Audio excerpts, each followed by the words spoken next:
we can change it. We can change it if we just put. I worry there's gatekeepers at the top level that are very old headed, and I have seen this myself personally, through the whole time of when I started coaching here, even to when I've come back and I've gone to games, I've gone to local games.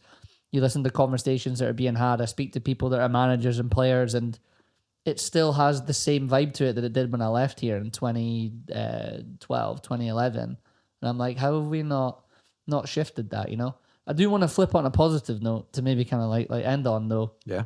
Is I think one area we should look to invest in that doesn't get talked a lot about is people being able to coach, like myself. So, for example, I went to America because I could make a living off of that. I could get paid money straight away when I went to the States to coach football. I wanted to be a coach here, and I have to volunteer. I have to work my way up.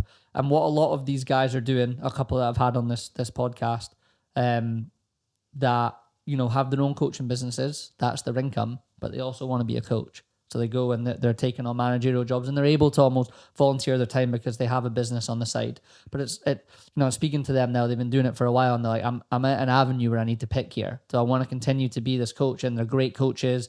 They're very good at coaching the youth kids. They're getting into the adult levels, like the East of Scotland League. I had Liam Burns on, who was the Musselburgh manager. I like the way he looks at football. I like the way he does it.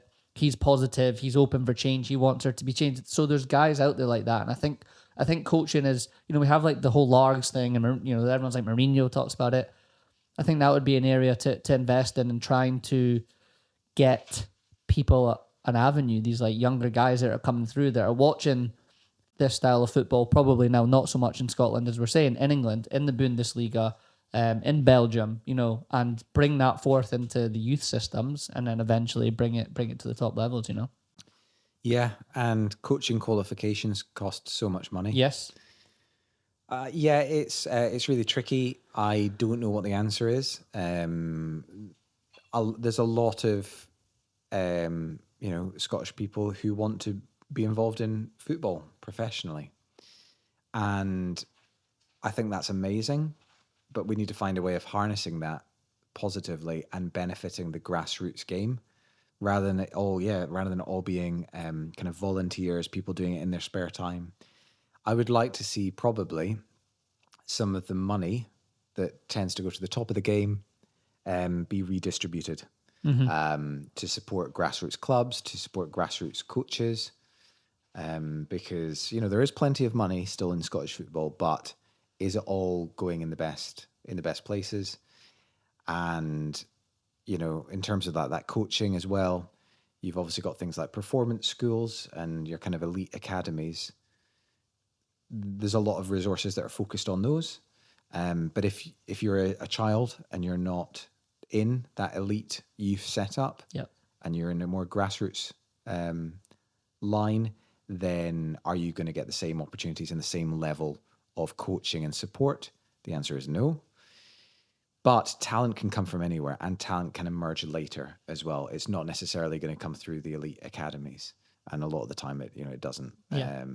So yeah, I think we just need to absolutely have a relook at how people can be supported, because I think it's brilliant, all these young coaches and old coaches as well. Yeah, of course. But of course. We need to support that and harness it, because it will make our game better. Yeah, it absolutely will do. It will do.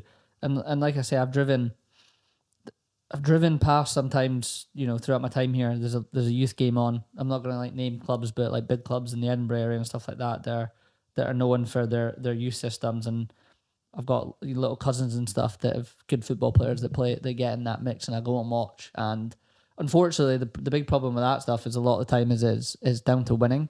And they're not actually helping the kids in the style of football, as you just said. There's no feeding of that through. So it's really down to the coaches. Like, well, if I don't win here, like I'm gonna lose my job, even at like a youth type level, because it's quite ruthless and quite cutthroat. And we haven't even shifted that. Winning's important, right? Like you got to win games and everything, but there's a balance of doing that with kids at youth level. And I think that's what you're saying is the whole mentality is just wrong from top to bottom. I know we've sounded like we've been quite negative on this, but I think we're both in agreement. There's positive things, and there's room for change, which is a positive thing, right? Yeah. I always find this chat therapeutic. It Every is. time I do a podcast, I Yeah. come away thinking, oh, I'm glad I've got all that off. Yeah. Yeah. Off my shoulder. But it's important to talk about these things. There's a lot of frustration. You know, we haven't touched on half the subjects, but we need to just get this conversation out there. People need to be having it at every level. And the people who actually have the power to change things need to start having these conversations as well. So yeah, it's an important conversation to have.